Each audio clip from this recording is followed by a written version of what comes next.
Hello Uttarakhand, welcome back to my YouTube channel. तो जैसे हमारा टॉपिक चल रहा था विधानमंडल, ठीक है, हमारा टॉपिक चल रहा था विधानमंडल, जिसमें कि कल मैंने आपको वीडियो अपलोड कर दी है, उसमें मैंने आपको राज्यपाल बता दिया। ठीक है, विधानमंडल में हम क्या पढ़ते हैं, हमारे पास विधानमंडल के दो अंग होते हैं। ठीक है, विधानमंडल के दो अंग होते हैं। सबसे पहले क्या है, राज्यपाल, और दूसरा क्या है, विधानसभा।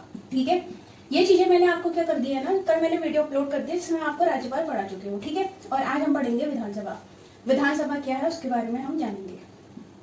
क्या है फिर विधानसभा, बताइए आप लोग, क्या है विधानसभा।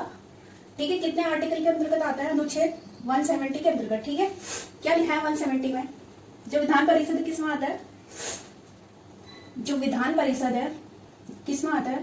ठीक है, एक है विधानसभा, दूसरा विधान परिषद, 169 के अंतर्गत। ठीक है, आई होप आपको ये चीजें तो पता ही होंगी। ठीक है, अब विधानसभा क्या लिखा, आर्टिकल 170 के अंतर्गत क्या लिखा है, आर्टिकल अनुच्छेद 170 यानी 170 के अनुसार, ठीक है, राज्य में जो वयस्क मताधिकार है, ठीक है, मताधिकार, वयस्क मताधिकारों द्वारा जो चुने गए व्यक्ति हैं, ठीक है, वयस्क मताधिकारों द्वारा जो चुने गए व्यक्ति हैं वो क्या, उससे मिलकर क्या बनती है, व्यक्ति से मिलकर विधानसभा की संरचना, मतलब विधानसभा बनती है। ठीक है, विधानसभा बनती है।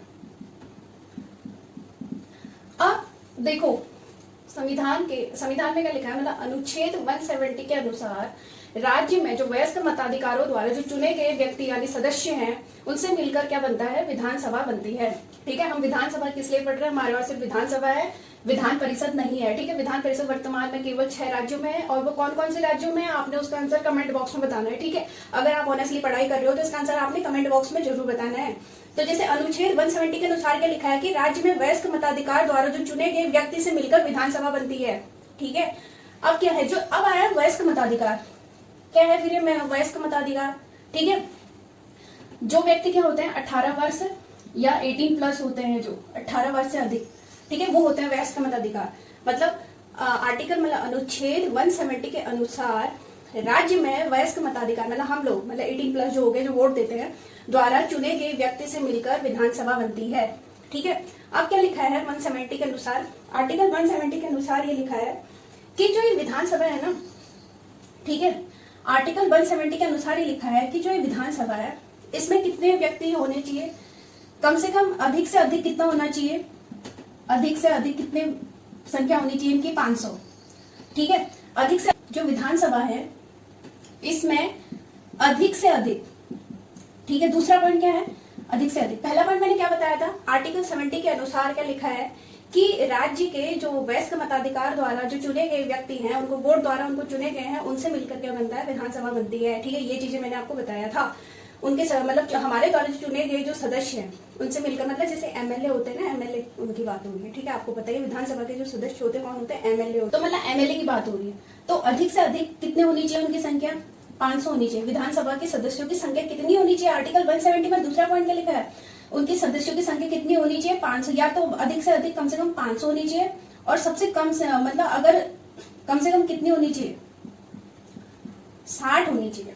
ठीक है, अधिक से अधिक 500 होनी चाहिए और कम से कम 60 तो होनी ही चाहिए। अब आते हैं हमारे उत्तराखंड में, कितने हैं फिर हमारे उत्तराखंड में विधानसभा की सीटें, इस 500 में से 70 सीटें हैं। ठीक है, हमारे उत्तराखंड में जो विधानसभा की सीटें हैं वो कितनी है, 70 है। इसमें से आरक्षित कितने हैं, फिर पता ही होगा आपको, आरक्षित सीटें कितनी हैं, अरे जल्दी कमेंट बॉक्स में आप जरूर बताइएगा। ठीक है, 70 सीटें हैं, तो उसमें 13 क्या हैं, एससी सीटें हैं, और 2 क्या हैं, एसटी हैं। अब 2 एसटी कहाँ के हैं फिर बताओ, एक क्या है, चक्राता, कहाँ पड़ता है, देहरादून में। ठीक है, और दूसरा क्या है, पहला चक्राता और दूसरा उधम सिंह नगर, सॉरी नानकमत्ता है। ठीक है, नानकमत्ता यानी उधम सिंह नगर पड़ता है जिसमें, ठीक है, उधम सिंह नगर में पड़ता है। तो ये चीजें आई होप आपको पता होगी। तो हमारे जो उत्तराखंड में जो विधानसभा की जो सीटें हैं 70 है। ठीक है, जिसमें से आरक्षित कितनी सीटें हैं, 13 तो एससी के हैं और 2 एसटी के हैं। ठीक है, और जो 2 एसटी के सीटें हैं, सबसे पहले एक तो चक्राता है और दूसरा नानकमत्ता है। ये चीजें तो आपको पता ही होंगी, आई होप कि मुझे जहां तक लगता है आपको पता होंगी। ठीक है, तो दूसरा पॉइंट क्या था, तो विधानसभा के जो सदस्यों की जो संख्या है कम से कम 500 होनी चाहिए, और सब अधिक से अधिक 500 होनी चाहिए, और कम से कम 60 तो होनी चाहिए। ठीक है, इतनी सीटें होनी चाहिए विधानसभा में।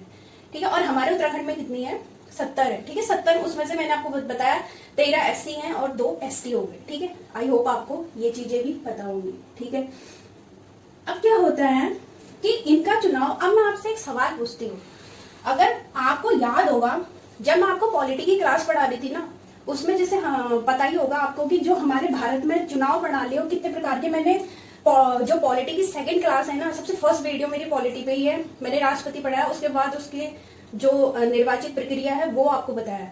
ठीक है, आई थिंक सेकंड या थर्ड क्लास में है। तो उसमें जो उसमें बताया कि भारत के जो चुनाव प्रणाली है उसके बारे में मैंने बताया। ठीक है, तो भारत में हमारी चुनाव प्रणाली कितनी प्रकार की होती है, भारत में जो चुनाव प्रणाली है वो कितने प्रकार की होती है, केवल 2 होती है। ठीक है, अब मुझे बताना कि जो विधानसभा के चुनाव है इन दोनों में से क्या है करके। ठीक है, सबसे पहले क्या है, फर्स्ट पास्ट दी, ठीक है, फर्स्ट पास्ट दी पोस्ट सिस्टम। क्या है इसका मतलब, अग्रता ही विजेता। ठीक है, सॉरी विजेता। और दूसरा क्या है, पहला यस, दूसरा क्या है, सिंगल ट्रांसफेरेबल वोट सिस्टम। ठीक है, क्या है, एकल संक्रमणी मत प्रणाली। याद आया कुछ, अगर जिन्होंने मेरी क्लास फर्स्ट डे से देखी है तो उनको पता ही होगा। तो मैं आपसे बोल रही हूं कि जो एक तो ये तो है डायरेक्ट और ये है इनडायरेक्ट। ठीक है, अब मुझे बताइएगा कि जो मैं विधानसभा है इसके चुनाव डायरेक्ट होते हैं इनडायरेक्ट होते हैं, मैं देखना चाहती हूँ कितना पढ़ते हो। ठीक है, और हाँ मेरी बात आप याद रखना, कभी भी हो जितना रटने की कोशिश करोगे उतना ही भूलोगे, चाहे आपको कुछ भी याद हो, रटना बिल्कुल मना है। ठीक है, आप क्या करते हो ना, हमेशा मुझे पता है एज ए स्टूडेंट मैं भी ऐसे बात करती हूँ, जैसे मैं तैयारी करती हूँ, मैं पढ़ाती हूँ या मतलब मैं रिविजन करती हूँ, पहले मैं भी रटती थी, लेकिन रटना बिल्कुल मना है। ठीक है, तो इसलिए आप जितना हो सके कॉन्सेप्ट वाइज अगर समझोगे, और आजकल आयोग यूके SSSC का जो पेपर है आपको पता है कितना टफ है। टफ इसलिए, टफ कुछ नहीं है, बस रिलेट करके पढ़ना है। ठीक है, तो आपने मुझे बताना है कि इनके जो चुनाव होते हैं डायरेक्ट होते हैं इनडायरेक्ट होते हैं, ये मेरा आपसे सवाल है। जो विधानसभा के सदस्यों के जो चुनाव है डायरेक्ट होंगे इनडायरेक्ट होंगे, इतना लंबा मैंने पूछा है, इसका आंसर आप कमेंट बॉक्स में जरूर बताना। ठीक है, तो हाँ अब हम आ रहे थे ये सीटें। ठीक है, अब है आर्टिकल 173।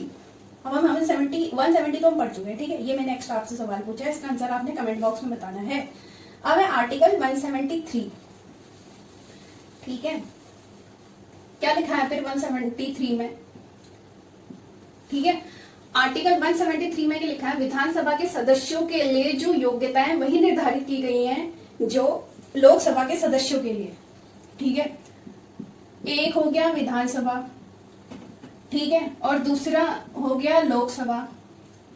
ठीक है, विधानसभा सदस्य की बात हो रही है और लोकसभा। ठीक है, के अनुसार ये लिखा है कि विधानसभा के सदस्य जो हैं वही योग्यता होनी चाहिए उनके अंतर्गत जो लोकसभा के लिए है। ठीक है, लोकसभा के लिए निर्धारित की गई है।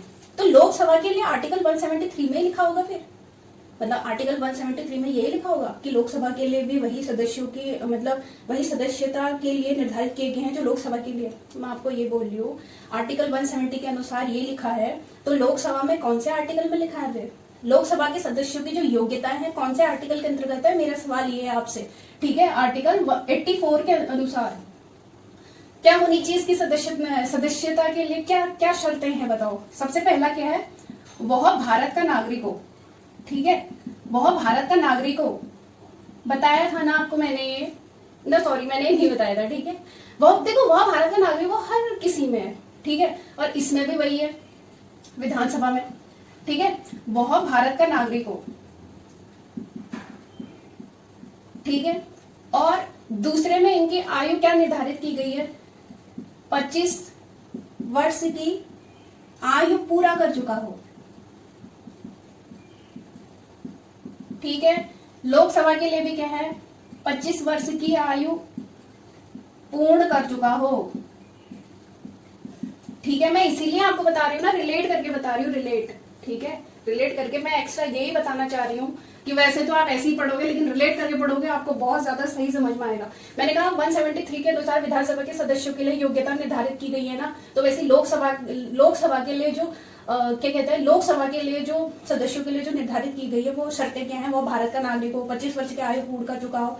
तीसरा क्या है, केंद्र व राज्य सरकार के पदक किसी लाभ के पद पर ना हो, ठीक है, किसी लाभ के पद पर ना हो।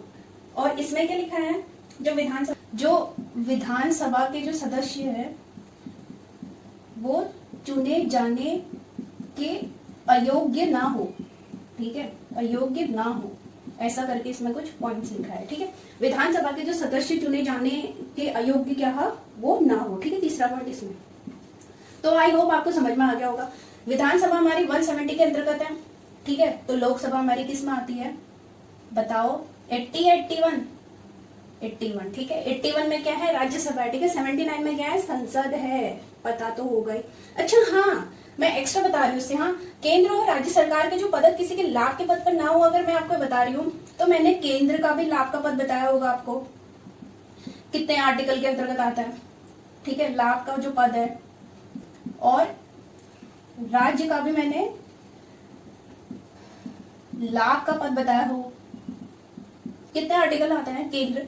देखो केंद्र जो है ना 102 के क्लॉज 1 के अंतर्गत आता है, बताया था ना।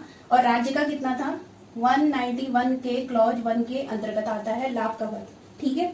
तो वीडियो ज्यादा लंबी ना हो जाए इसलिए मैं 10 से 15 मिनट तक का रखती हूँ, क्योंकि उसके बाद ज्यादा पढ़ने से बोर हो जाता है इंसान। तो इसलिए मैं हमेशा क्या करती हूँ, छोटी वीडियो बनाती हूँ, 10 मिनट की या 15 मिनट की या 12 मिनट की, उससे अधिक नहीं। तो बाकी क्या होगा नेक्स्ट कल की क्लास में आपको बताऊंगी, और ये पॉइंट्स आप लिख लेना, ठीक है। अगर आपको मेरा कॉन्सेप्ट पसंद आ रहा हो तो प्लीज मेरे चैनल पे विजिट कीजिएगा। धन्यवाद।